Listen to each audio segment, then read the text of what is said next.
Welcome into the Solo Shot Sports Podcast. I'm your host, Dom Manna. Happy Solo Shot Saturday, everybody.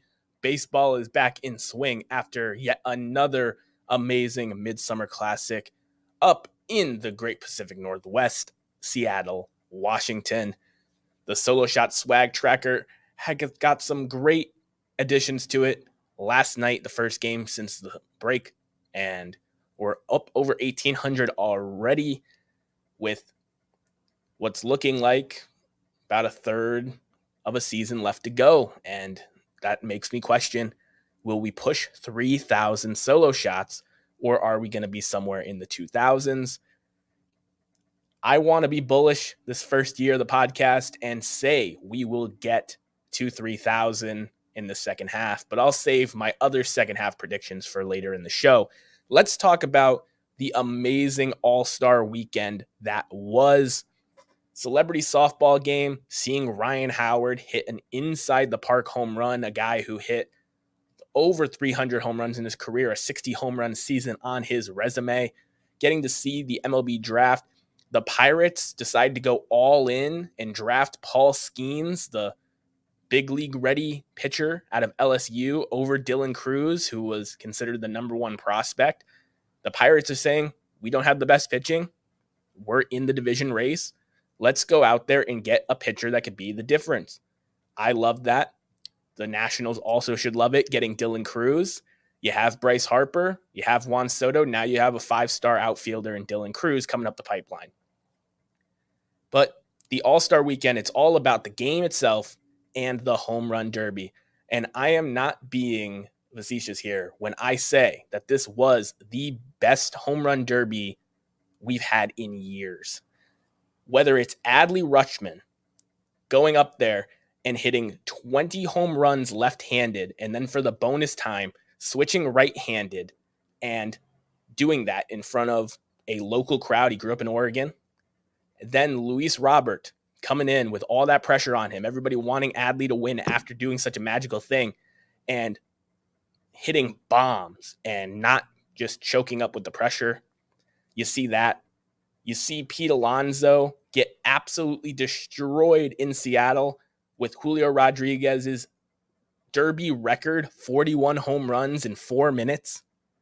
Are you kidding me? That stadium was on its feet the entire time. He was feeling that energy. He took that energy, and he took Pete Alonso, the guy that shouldn't have been in the home run derby to begin with, the guy that won 2, took it way too seriously in the third one, and tried to tie Griffey's home run derby record in his home of Seattle against the future of that franchise that beat him in the home run derby last year. I mean, Alonso had no shot.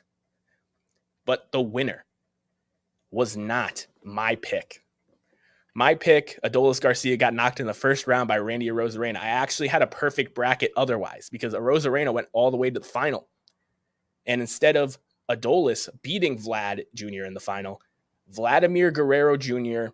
won the home run derby in Seattle 17 years after his father won the home run derby, and they are now the first father-son duo to have done that. They're the first father-son duo to have done a lot of things. I believe they're going to be the first father-son duo in the Baseball Hall of Fame one day. Vladimir Guerrero Jr., another feather in his cap. He was pushed to do the derby again by his family, friends, teammates. And he went out there and he consistently won. And we've seen this now, these historic home run derby moments. Ken Griffey Jr. in Baltimore didn't end up winning that home run derby. Josh Hamilton at Yankee Stadium, he lost to Justin Morneau in the final. Julio Rodriguez with a record 41 in front of the Seattle crowd, the talk of the derby. He couldn't beat Vladimir Guerrero Jr. And while people will look back at this derby and they'll remember Adley switch hitting, they'll remember Julio's record-breaking round, Vladimir Guerrero Jr. is the one that gets it in his trophy case, and that is truly special. Super awesome home run derby. I loved every second of it. Now, the All-Star game itself has been getting a lot of flack this year, mainly because of the uniforms, and I don't know about those of you out there, but the All-Star uniforms, I mean, I like the colors, but they're very plain. I'd at least appreciate that the All-Star jerseys say American and National League, but the team logo is still on the cap instead of a National League N or an American League A. But regardless, the baseball All-Star game, despite its shortcomings, despite all the good pitchers really getting pulled and not playing, is the best all-star game in all of sports. The Pro Bowl has been replaced by flag football and Madden tournaments. The NBA All-Star game had to institute a fourth quarter rule when Kobe Bryant passed away to actually play hard in the fourth quarter and try to win. The NHL hockey game, I've watched one, and you could tell that it's such a physical sport. Nobody's trying to get hurt in that game. But the baseball All-Star game, it's some of the best players in the world just having an exhibition match. The NL won its first game in 9 years. Elias Diaz of the Colorado Rockies ends up getting the MVP with a go-ahead 2-run shot. And what's beautiful about baseball is the last time the NL won the All-Star game, a San Francisco Giant and Matt Cain was the winning pitcher. Now, this year, the NL wins again. Camilo Doval of the San Francisco Giants is the winning pitcher. Elias Diaz took him 9 seasons in the big leagues to finally get an all-star nod at the age of 29. And 9 years after the NL's last win, Elias Diaz is the MVP. No matter what anyone has to say, people are going to be negative about everything, no matter what. You see it in sports, you see it in pop culture, you see it on the news every day. But the Major League Baseball All-Star Game continues to smash and be head and shoulders above the competition. I love it every single year. I think it's a really nice break for the players. I love that we're allowing the players to show personality with customized bats in the home run derby, with the red carpet show where players dress very simple or all out and show their personality. There's a ton of great stuff to be had All-Star Weekend, a little bit for everybody. If you're into prospects, there's the MLB draft and the MLB futures game. If you're into home runs, chicks dig the long ball, you got the home run derby. And if you're into just seeing all the stars, the red carpet show and the All-Star game have stars from all over, stars that you can follow if you're new to baseball and you don't get to watch a lot of games because of blackouts or a team that's just not in your local area. And you get to see an awesome player make a cool play like Austin Riley did in the game. And then you go out and watch a Braves game and you're like, oh, I knew they were good, but getting to see them actually play, it's awesome. I hope it makes more baseball fans. I hope it makes more people tune into games they wouldn't normally tune into. And I am just a huge fan of All-Star Weekend. Looking forward to next year in Texas. First base, I talked about possible teams to buy and sell at the deadline last year. And the Angels were a team that I was kind of on the fence for, a team that, they had a really good first half of the season, but they had a lot of injuries. They brought in all these bats this offseason to try to push in Shohei Ohtani's contract year for the playoffs. They know that to keep him, they have to, 1, not trade him, and 2, make it to the postseason, which is something they haven't done his entire tenure there. Mike Trout's out. Rendon's hurt. Neto's hurt. They are struggling. And Shohei Ohtani's future is going to be the talk of every baseball media outlet from here till the August 1st deadline. He is a unicorn. We have never seen something like this before. A guy that is a top-of-the-line starter and one of the best sluggers in all of baseball. Shohei Ohtani, I've been saying it since the offseason, he's going to be a Dodger. But the one thing that can stop him from being in that blue next season is if another team steps up, whether it's one of the New York squads, the San Francisco Giants, the Seattle Mariners, I've seen people go as far as saying the Cincinnati Reds could go and get him. Another team's only chance, I think, of taking him away from the Dodgers is if they go out and they give a Godfather offer to the Angels to get him on their team, show him the life that is playing in your city, which should include a postseason trip, and then you give him the bag in the offseason. And Shohei Ohtani, I know he was getting recruited by a ton of all-stars this weekend, and you also saw in the city of Seattle that they've loved many Japanese stars, including Ichiro. It's still on the West Coast, doable travel to his hometown in Japan. Seattle did their best to kind of put themselves in the running. The fans really just gravitated towards him and gave him a lot of love. But the Dodgers are the number one. And if a team wants to have a leg up on them in this sweepstakes, they need to go out there and get Shohei Ohtani. If I'm the Angels, it will rip out my heart for all those fans to see Shohei Ohtani get moved. But with all honesty, he should get traded at this point in the season. You don't know what Mike Trout's timetable is. You have injuries galore. You have a lot of guys that are one-year rentals that are the type of bats that you move at this time when you're not in it. And you look at your division. I said Seattle should sell, but if Seattle is able to buy Ohtani or watch the Angels sell, I think they should stay put or even add. Texas and Houston are legit World Series contenders. You're not going to get up to their level without Mike Trout healthy. So Shohei Ohtani, as great as he is, I think we're going to see him move. And the trade compensation for him, I've been talking about the Max Scherzer, Trey Turner trade, where Max Scherzer was a rental and Trey Turner was a rental with a 1 year left.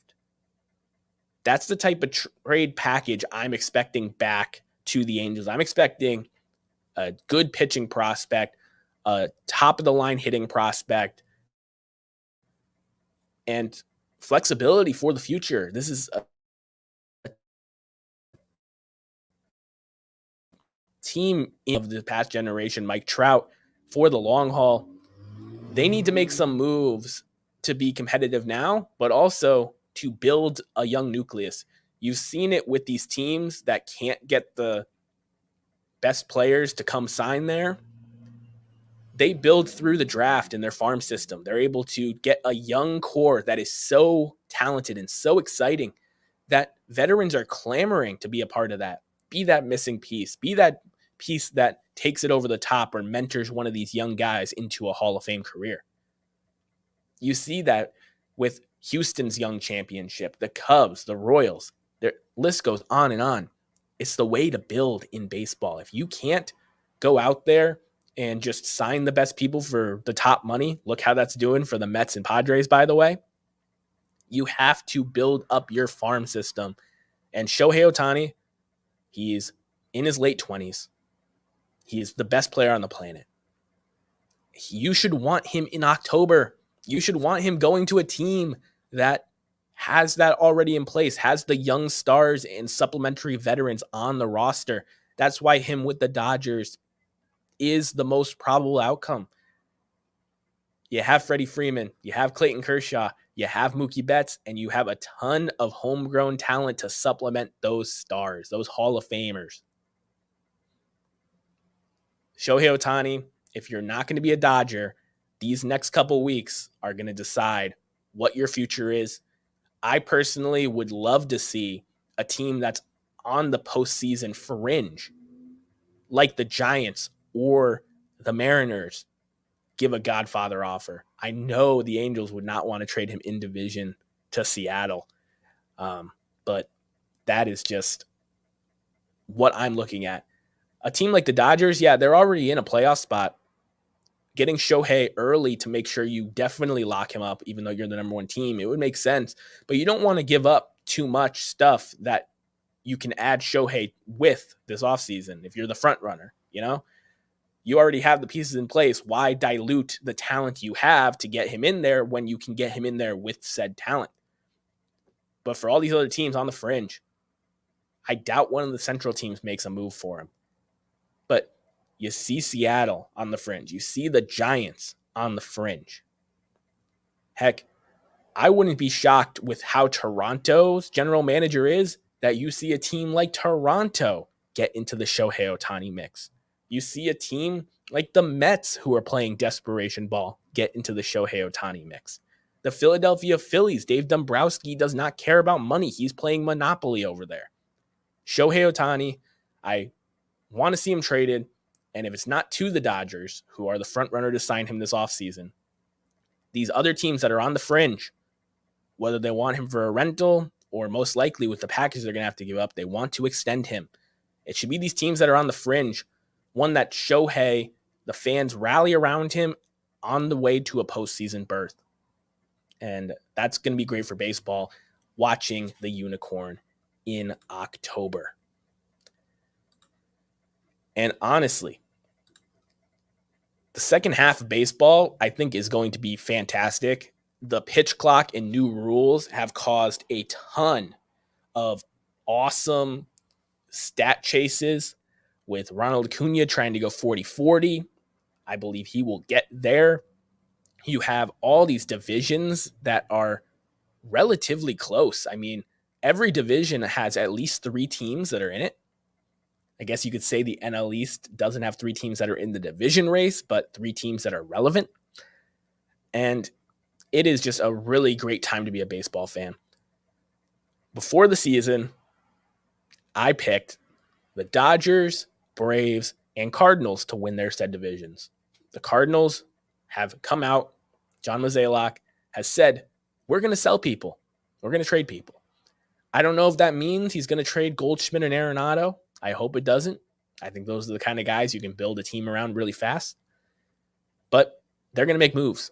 And I think the Cardinals sell. I told you the Brewers were going to be right there in the playoff picture. They're the popular pick. The Reds are turning into America's team. Ellie De La Cruz, absolutely electric, stealing second, third, and home in 2 pitches. He has the most runs scored in the player's first month of their career since 1958. He is electric. Joey Votto has the 8th most home runs by a player for their first 2 weeks of the season to start a season at his age. And he's playing out of his mind. Those young players are giving him energy. And they have pitching. That's the thing about the Reds. They have pitching that actually could make some noise in a postseason stretch. So the Cincinnati Reds, I really hope they're the team that makes it out of the Central. When it comes to the wild cards, I've talked about before the season that it's possible that the Mets or Padres, one of those teams doesn't make it, but I have to pick them to be in there with the money they're spending. If I'm putting money on either of those teams to make the playoffs, it is the San Diego Padres. Blake Snell is pitching out of his mind, and their defense is actually top 5 in all of Major League Baseball. Juan Soto was an all-star. Tatis was snubbed. He's playing amazing baseball. This team has a chance to make the postseason. The Mets, short of a Shohei Ohtani trade, something that would change life, a Nolan Arenado trade, something of that caliber, getting a MVP added to this roster, I don't see them making a run. I could see them selling Scherzer or Verlander to a team that needs pitching and saying, hey, like, get some of this money off our books. We'll take him for your 15th best prospect, and you pay a good chunk. The Mets, I don't think you're making the playoffs. Will the Marlins make it in their place? Maybe. They have an amazing run differential. Luis Ariz, people, I want him to hit 400, but he's not going to get there. But regardless, if he bats 370-something, 380-something, or even comes really close at 390-something, people are going to remember that from this season as one of the funnest storylines. So Luis Ariz doesn't get to 400, but the Marlins may get a wild card spot. And then you look at the West. The Diamondbacks are making the playoffs. They're going to add a third pitcher to Merrill Kelly and Zach Gallen, whether it's a Scherzer reunion, going after a Stroman or Giolito. They're going to get a third pitcher in there to help that staff get to the postseason. And from there, I feel like they're a team that can beat anybody.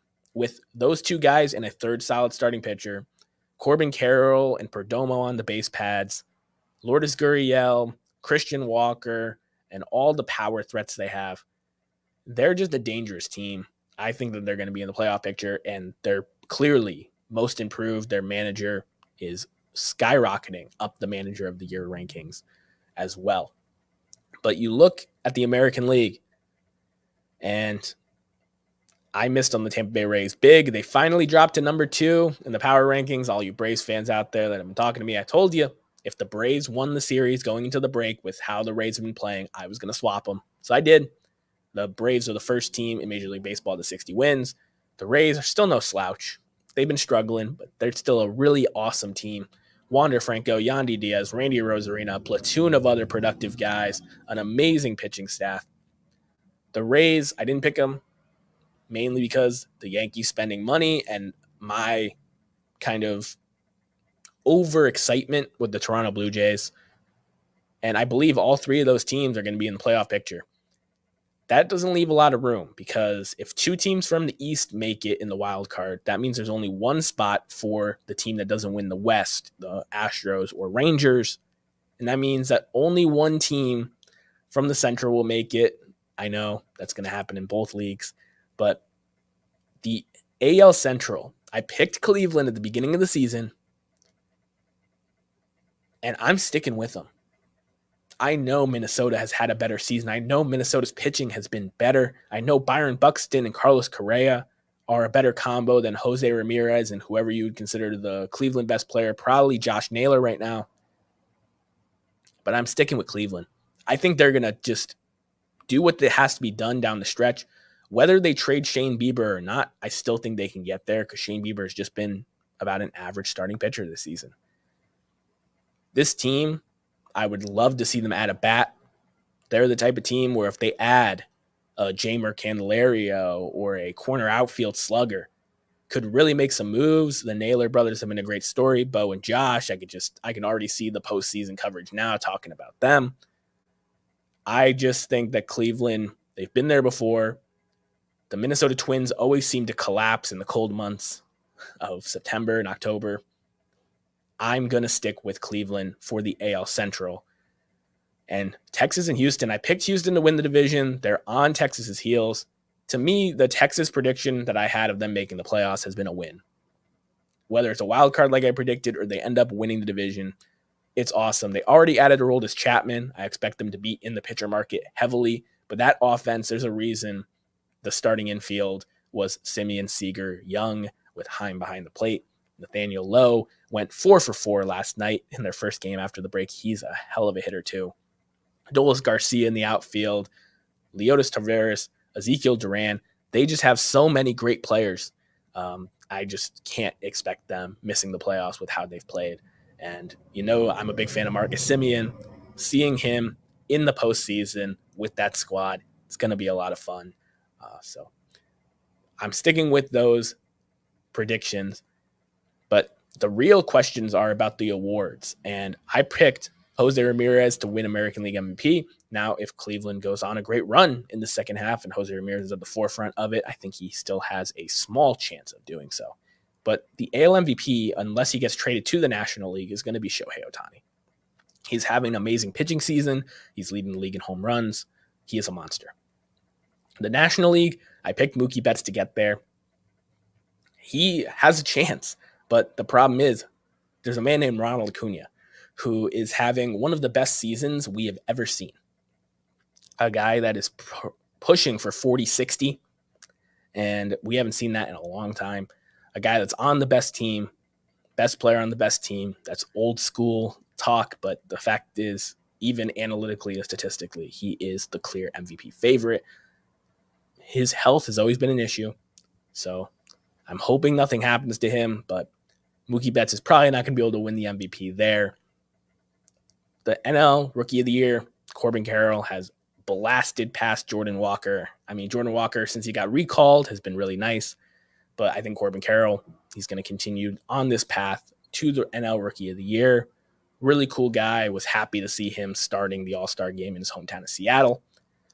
And the AL Rookie of the Year, I picked Josh Young before the season. I got a lot of text messages and comments about that one being kind of a stretch. Gunnar Henderson is such a great prospect. You're a Red Sox fan. Why isn't Masataka Yoshida or Tristan Casas going to win it? Anthony Volpe is the starting shortstop for the New York Yankees. Josh Young is a good player. He's going to be, I told you, in that 25 to 35 home run range. That's just the power production that those other guys don't have. And I think Josh Young is going to win AL Rookie of the Year, and I feel really good about that prediction. The Cy Youngs, I'm sticking with Framber in the AL. The NL, I picked Corbin Burns. It's not looking like it's going to be his year, but he did sneak into the All-Star game because of name recognition and people getting hurt or canceling out.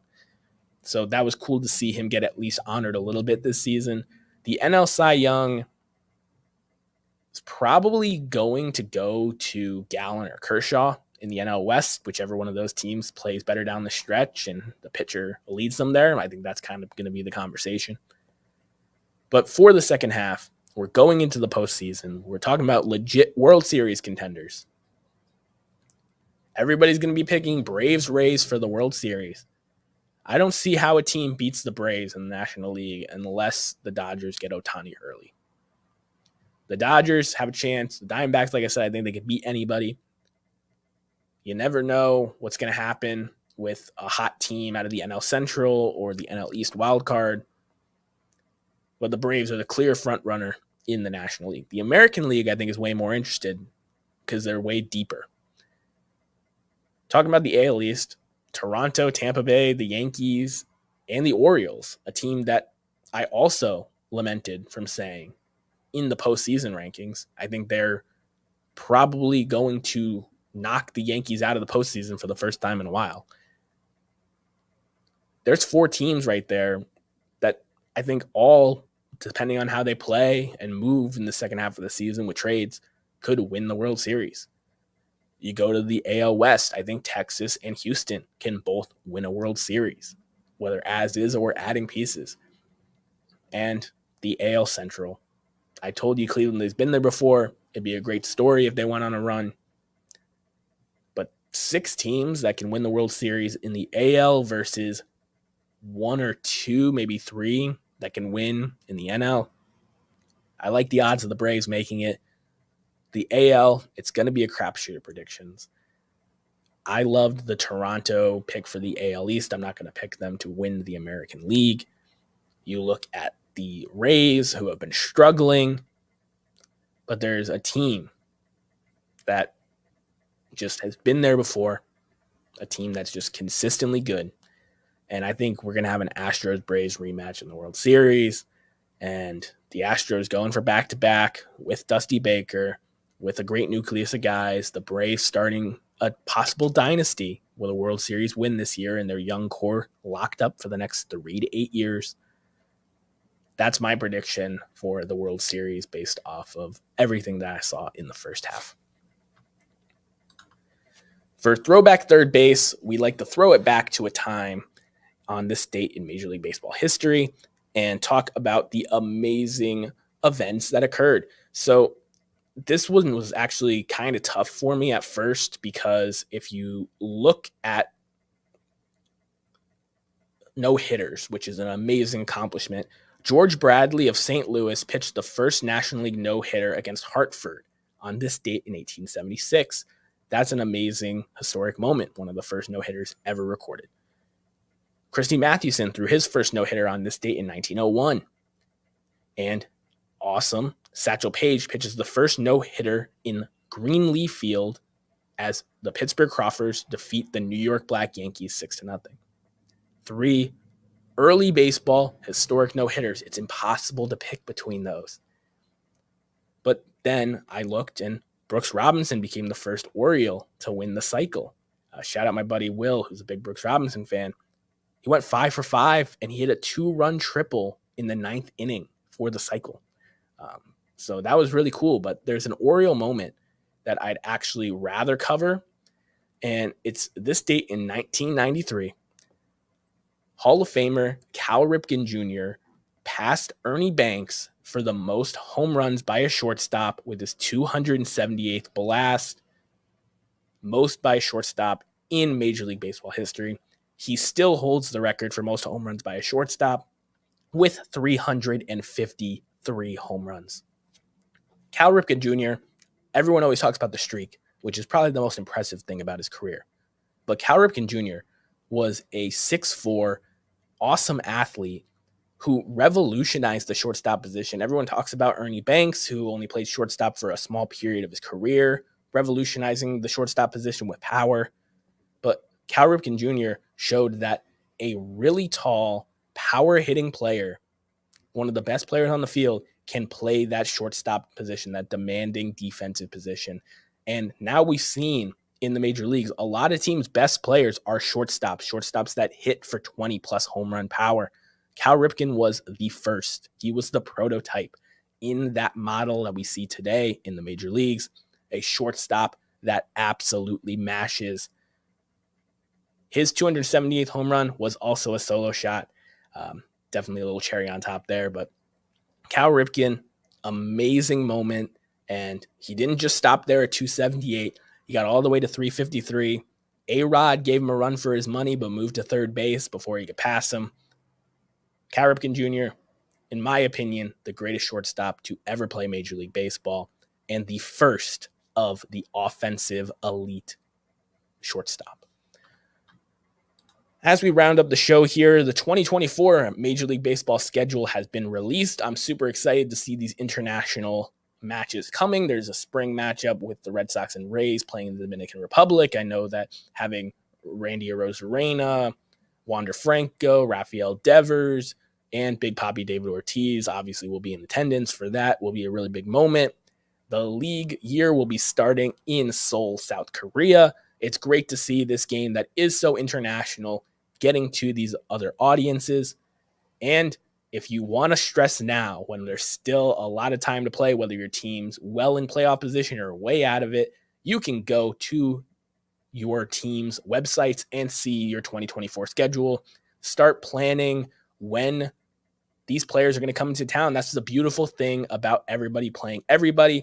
If you really want to see a player or team play, they're going to be coming to your city at least once every 2 or 3 years. That was not a thing in the past. You had to wait years and hope that when you played them, you weren't at their stadium.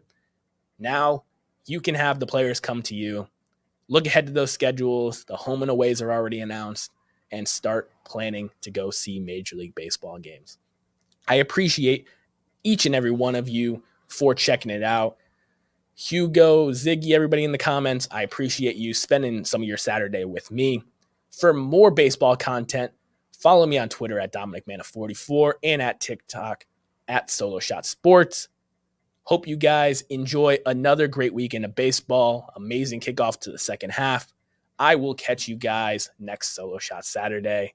Have a good one, people. Peace.